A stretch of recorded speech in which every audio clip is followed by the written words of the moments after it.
Maker ఆయిల్లో పసుపు ఉప్పేసి వేయించుకుందాం. కొద్దిగంత పసుపు వేసుకుంటుంది. ఉప్పు పసుపు వేయడం వల్ల చప్పగా లేకుండా టేస్టీగా బాగుంటుంది. లైట్గా కొద్దిగంత ఉప్పు వేసుకుంటాం. ఇవన్నీ కలిసేలా ఇవన్నీ మీల్ మేకర్కి పట్టేలాగా కలుపుకుందాం. ఉప్పు పసుపు సన్నని మంట మీద వేయించుకుంటే పసుపు ఉప్పు అనేది మీల్ మేకర్ పట్టి టేస్టీగా చాలా బాగుంటుంది. మీల్ మేకర్ వేగేలోపు ఇది మసాలా రెడీ చేసుకుందాం. మీల్ మేకర్ మసాలా ఇప్పుడు ఇవన్నీ మెత్తని పేస్ట్ లాగా తయారు చేసుకొచ్చుకుందాం. మీకు నచ్చితే ఇందులో జీడిపప్పు కూడా వేసుకోవచ్చు. నా దగ్గర అయితే లేదు, మీ దగ్గర ఉంటే జీడిపప్పు కానీ పెరుగు కానీ వేసుకొని టేస్ట్ చాలా బాగుంటుంది. మీల్ మేకర్ అయితే వేగిపోయింది. ఒక బౌల్లోకి తీసుకుంటాం. ఇలా ఒక బౌల్లోకి తీసుకుంటున్నాం. పచ్చిమిర్చి, ఎర్రగడ్డ, టమోటా, వెల్లుల్లి, అల్లం, గసగసాలు, చెక్క, లవంగాలు ఇవన్నీ ఇలా పేస్ట్ మెత్తని పేస్ట్ లాగా చేసుకుని ఫ్రెండ్స్. బిర్యానీ ఆకు స్టవ్ వెలిగించి కుక్కర్ పెట్టి అందులోకి ఆయిల్ వేసుకొని మసాలా అంతా ఇందులోకి వేసుకుందాం. మీకు నచ్చితే ఇందులోకి టమాటకాయ, ఎర్రగడ్డ, చెక్క, లవంగాలు అవన్నీ తర్వాతకి వేసుకోవచ్చు. నేనైతే ఇందులో వేసాను కాబట్టి వేయడం లేదు, డైరెక్ట్గా ఆయిల్లో వేయించుకుంటున్నాను. ఇలా డైరెక్ట్గా ఆయిల్లో వేయించుకోవడం వల్ల పచ్చివాసన అనేది లేకుండా పోతుంది ఫ్రెండ్స్. టేస్ట్ కూడా చాలా బాగుంటుంది. పచ్చివాసన పోయి ఆయిల్ పైకి తేలేంత వరకు వేయించుకున్నాం.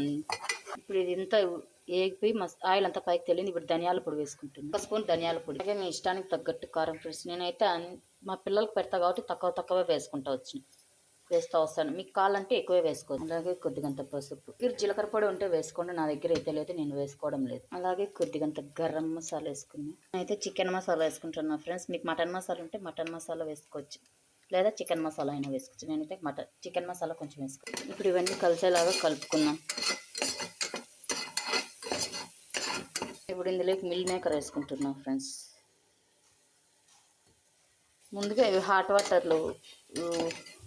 వాటర్ కాంచుకొని అందులో 5 to 15 minutes వేసుకుంటే మెత్తగా అవుతాయి ఫ్రెండ్స్. మరి ఎక్కువసేపు వేసుకోకండి, కూరలు వేసేటప్పుడు చిదిరిపోతాయి. కాబట్టి కొంచెం తక్కువ టైంకి 10 to 15 minutes మాత్రమే వేడి వాటర్లో వేసుకోండి. ఇప్పుడు ఇందులోకి వాటర్ ఇందులోకి బఠానీలు వేసుకుంటున్నాం. అలాగే మీకు నచ్చితే వేసుకోవచ్చు, లేదంటే స్కిప్ చేసేది. ఇప్పుడు ఇందులోకి వాటర్ వేసుకుంటున్నాం. వాటర్ కూడా మీ ఇష్టానికి తగ్గట్టు వేసుకోవచ్చు. పల్సగా కావాలంటే కొద్దిగా వాటర్ ఎక్కువ వేసుకోండి, చిక్కగా కావాలంటే కొద్దిగా వాటర్ తక్కువ వేసుకోండి. నచ్చితే లైక్ చేయండి, షేర్ చేయండి, కామెంట్ పెట్టండి. Thank you for watching. మళ్ళీ రేపటి వీడియోలో కలుసుకుందాం. బాయ్. కూర ఉడికినాక చూపిస్తాను. చికెన్, మటన్ ఇష్టం లేని వాళ్ళు ఇలా మీల్ మేకర్ చేసుకొని తినొచ్చు ఫ్రెండ్స్. చికెన్లో ఉండే ప్రోటీన్స్ అన్నీ ఇందులో కూడా ఉంటాయి. ఈ చికెన్, మటన్ ఇష్టం లేని వారు ఇది తినొచ్చు, చాలా బాగుంటుంది. నచ్చితే లైక్ చేయండి, షేర్ చేయండి, కామెంట్ పెట్టండి. బాయ్.